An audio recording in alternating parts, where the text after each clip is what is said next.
हाँ तो बच्चों, जैसा कि हमने पार्ट 1 में प्रत्यय का पहला भाग हमने उसमें पूरा कर लिया था, कर्तरी प्रत्यय, और अब हम जो शुरू कर रहे हैं वो है हमारा दूसरा तद्धित प्रत्यय। तो तद्धित प्रत्यय के बारे में मैं आपको थोड़ा सा बता देती हूँ कि तद्धित प्रत्यय वो प्रत्यय होते हैं जो संज्ञा, सर्वनाम, विशेषण या फिर अव्यय के अंत में लगकर नए शब्दों का निर्माण करते हैं, तो उन्हें हम तद्धित प्रत्यय कहते हैं। ठीक है। और जो तद्धित प्रत्यय के भेद है, अब वो देखिए कौन कौन से हैं। वो है हमारा सबसे पहला है कर्तरीवाचक। ठीक है, जैसा कि इसके नाम से ही स्पष्ट हो रहा है कि जिनसे कार्य करने का बोध हो उसे हम कहेंगे कर्तरीवाचक तद्धित प्रत्यय। ठीक है। दूसरा है हमारा भाववाचक।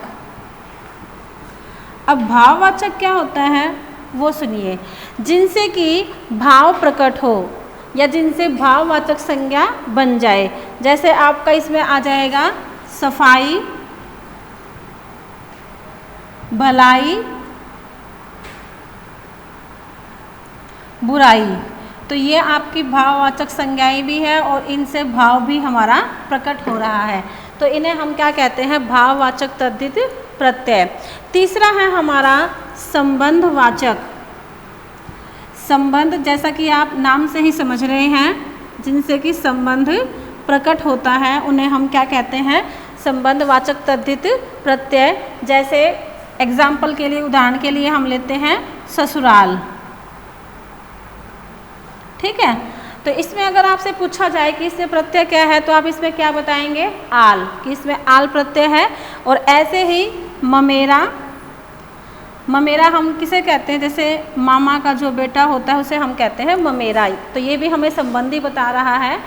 तो इसमें क्या आ जाएगा आपका एरा, इसमें आपका प्रत्यय आ जाएगा। ठीक है। इसके बाद फिर आपका आएगा अगला, वो है आपका उनतावाचक।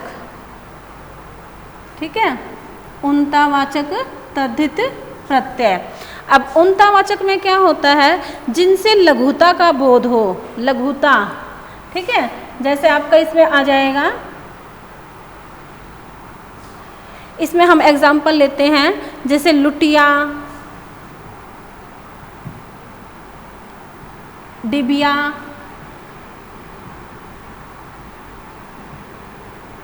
ठीक है। उसके बाद हमने ले लिया जैसे लंगोटी,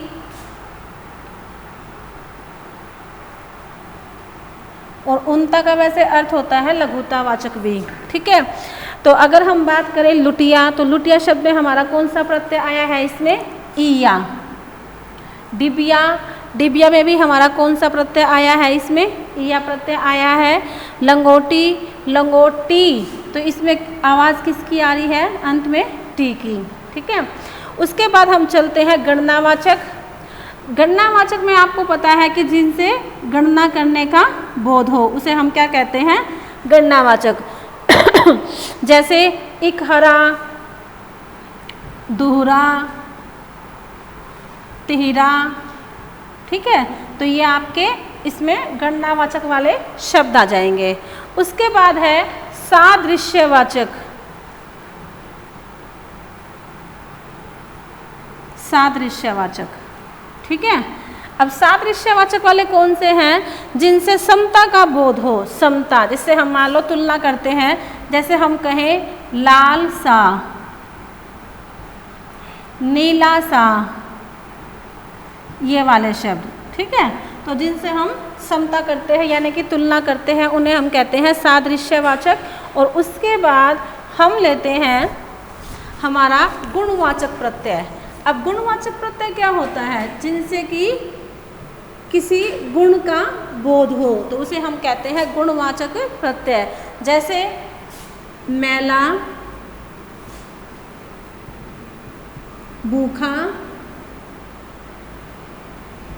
ठीक है। उसके बाद है धनी, लोभी। ये सारे शब्द जिनसे कि किसी प्रकार के गुण का बोध हो उसे हम कहते हैं गुणवाचक प्रत्यय।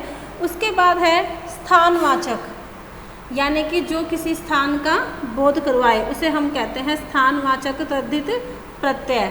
जैसे आपका आ जाएगा पंजाबी, अब ये किस स्थान का बोध करवा रहा है?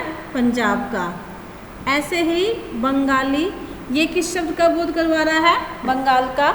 ऐसे हम कह देते हैं राजस्थानी या दिल्ली वाला, यानी कि ये दिल्ली स्थान का बोध करवा रहा है। ठीक है। उसके बाद है स्त्रीलिंग वाचक। स्त्रीलिंग वाचक यानी कि जिनसे स्त्रीलिंग का बोध हो। स्त्रीलिंग जैसे आप मान लीजिए चाची, मामी, नानी, ठीक है, जिनसे आपको स्त्री का बोध हो। और उसके बाद हमारा जो अंत में है वो है हमारा बहुवचन वाचक। अब बहुवचन यानी कि जिनसे बहुवचन का बोध हो, जैसे आपका मालाएं, ठीक है, कन्याएं,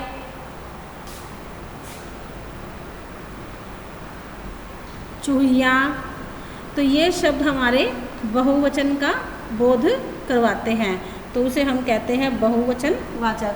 तो बच्चों इस प्रत्यय के चैप्टर को हमने 2 भागों में बांट के समझा है और मैंने आपको 2 भागों में बांट के समझाने की कोशिश की है। पहला जो हमारा भाग था उसमें हमने किया था कर्तृवाचक और जो दूसरा हमने किया है वो है हमारा तद्धितवाचक।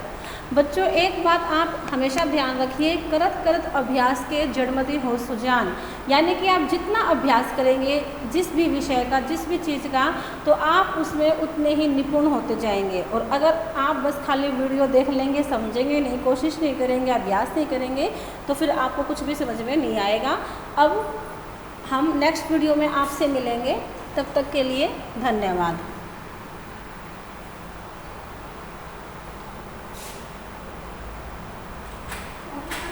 कर दो स्टॉप।